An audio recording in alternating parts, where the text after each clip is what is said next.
ہمارے لیے آج کی انجیل مقدس بمطابق مقدس متی کی انجیل اس کا 13واں باب 18ویں آیت سے 23ویں آیت تک۔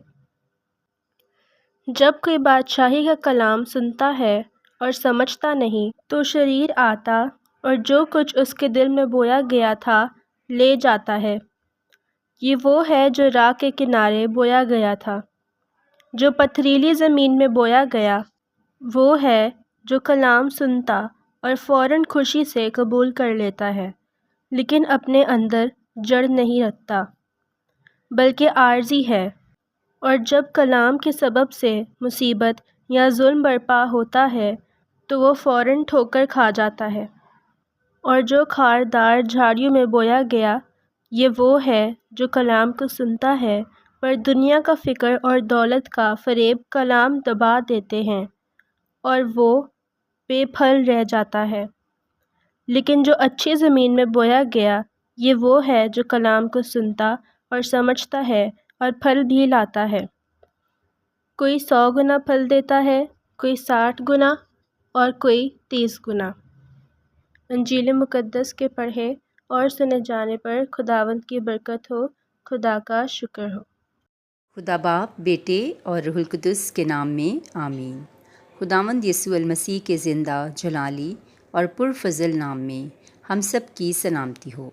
خداوند کا رحمت والا اور شفقت والا ہاتھ ہمیشہ تمام ایمانداروں پر، کل عالمگیر کلیسیاؤں پر اور ہمارے پیارے ملک پاکستان پر ہمیشہ بڑھا رہے، آمین۔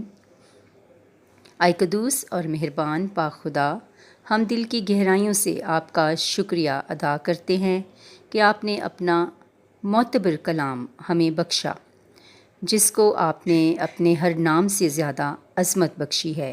خداوند آپ کا شکر ہو کہ خوشخبری کا یہ کلام ہم تک پہنچا ہے، ہمارے پاس ہے۔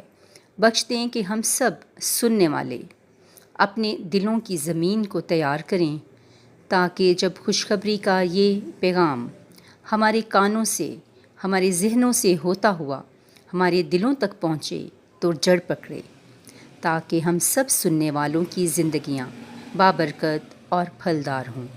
مسیح ہمارے خداوند کے وسیلہ سے، آمین۔ آئیں عزیزو، آج کے انجیلی اقتباس میں سے بیج بونے والے کی تمثیل کا بیان سنتے اور سمجھتے ہیں۔ مرکزی آیت: جب کوئی بادشاہی کا کلام سنتا ہے اور سمجھتا نہیں۔ عزیزو، آج اس آیت مبارکہ کی روشنی میں ہم چند نکات پر دھیان و گیان کریں گے کہ آیا جب کوئی بھی شخص کلام کو سنتا ہے تو کیا ہوتا ہے۔ یہ 4 مراحل سے گزرتا ہے۔ پہلا نکتہ: خدا اور اس کے کلام کو جاننے کے لیے، سمجھنے کے لیے ہم کس قدر شوق رکھتے ہیں، کتنی محنت اور تگ و دو کرتے ہیں۔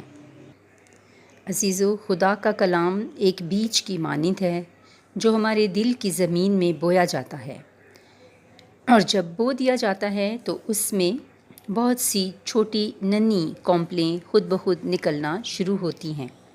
یہ بیج کی خاصیت ہے، وہ اگتا ہے، اور جب وہ ننھا پودا ہوتا ہے تو اس کی حفاظت ضروری ہے تاکہ وہ زیادہ پانی دینے سے ٹوٹ پھوٹ کا شکار نہ ہو جائے، یا بہہ نہ جائے، یا تیز دھوپ میں جل نہ جائے۔